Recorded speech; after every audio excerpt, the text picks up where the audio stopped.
Bonjour à vous, vous me connaissez, Germain Roncari, psychopraticien de vie sentimentale, et j'accompagne toutes les personnes, qu'elles soient célibataires, veufs ou divorcées, et qu'elles veulent rencontrer l'amour, ou toutes les personnes qui sont en couple et qui rencontrent des difficultés. Vous pouvez avoir une consultation avec moi à distance de chez vous pour faire le point de votre situation afin que je vous apporte vraiment des clés d'évolution. N'ayez pas peur d'évoluer, de changer et d'aller vers le mieux. Et c'est un peu le sujet de cette vidéo aujourd'hui. Pouvons-nous vraiment changer? La réponse est oui. Oui, mais. Parce que, vous le doutez bien, il y a un mais.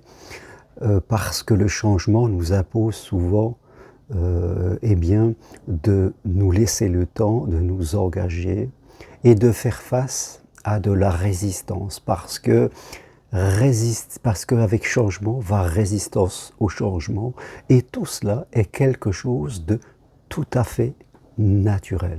Un être humain est fait de conscience, c'est-à-dire une façon de penser, ce qu'on peut appeler le mental aussi, et aussi d'inconscient, c'est-à-dire c'est notre disque dur, la partie de nous qui nous provoque des émotions et dans lequel souvent sont enregistrées nos croyances les plus profondes, celles qui dirigent notre vie, qui se sont construites au travers de notre histoire, et bien sûr tous les comportements qui en découlent et qui deviennent des habitudes bien ancrées à l'intérieur de nous. Vous voyez, on emploie le mot ancré. Ancré, eh bien, vient d'ancrage. Un ancrage, c'est quelque chose de la marine qui va au fond de la mer pour bien retenir un bateau, pour qu'il s'empêche de bouger. Alors il y a des bons ancrages, mais parfois il y a de très très mauvais ancrages qui nous empêchent de vivre, en tout cas la vie que nous pouvons vivre. Alors cette résistance, elle se nourrit bien sûr de nos habitudes.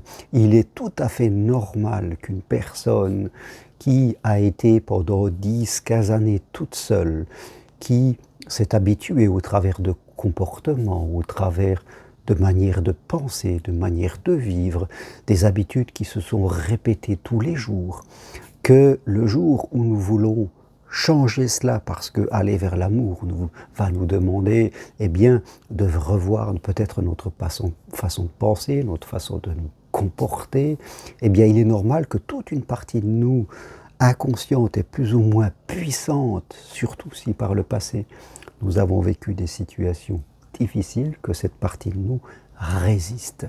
Mais ça serait la même chose, je dirais, pour quelqu'un qui a été salarié pendant 20, 30 ans et qui souhaiterait devenir psychopraticien ou faire un autre métier de manière indépendante. Et voilà, toutes ces habitudes qu'il aurait prises dans son autre métier, toute une manière de penser, d'organiser sa vie, avec le salaire qui tombe tous les mois, eh bien, quand on veut devenir indépendant, c'est un peu sortir du port et partir en haute mer, ça fait peur et il y a une résistance. Moi-même, quand j'étais salarié, pendant très longtemps, et maintenant je suis indépendant, eh bien au début c'était vraiment pas facile, j'avais de fortes résistances, c'est-à-dire de fortes émotions négatives que je n'ai pas écoutées, je les ai comprises, mais je ne les ai pas écoutées, et j'ai progressé jour après jour, tranquillement, me laisser le temps pour faire de ces résistances, eh bien, le marchepied, comme on dit, vers la réussite, et changer tout ça en une nouvelle manière de vivre.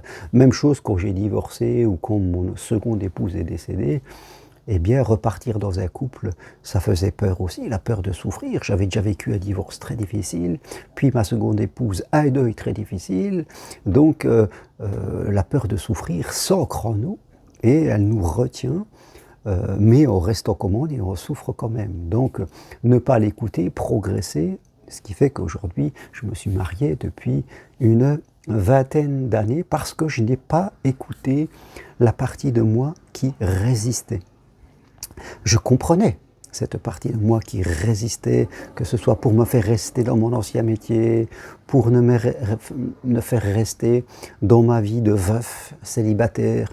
Mais j'avais 45 ans, je ne voulais pas je me projetais dans l'avenir, 10, 15 ans, 20 ans. Non, je ne voulais pas rester comme ça. Je savais que c'était le mauvais chemin. J'étais en conscience. J'étais en conscience, c'est-à-dire en tant qu'observateur de l'émotion que me créait mon inconscient et de ma manière de penser. Vous voyez, il y a les trois choses. Inconscient à l'intérieur de moi, conscient, je réfléchis. Et la conscience, je suis l'observateur pour ne pas me laisser dominer. Alors oui, pour revenir à cette question, pouvons-nous changer? La réponse est oui, à la seule condition que nous ne nous identifions pas aux résistances plus ou moins fortes qu'il peut y avoir à ce moment-là, et que nous nous engagions sur ce voie de changement peu à peu pour comprendre qu'est-ce qui se passe à l'intérieur de nous et le changer, le modifier. C'est une question de temps pour aller vers la vie que nous devons vivre.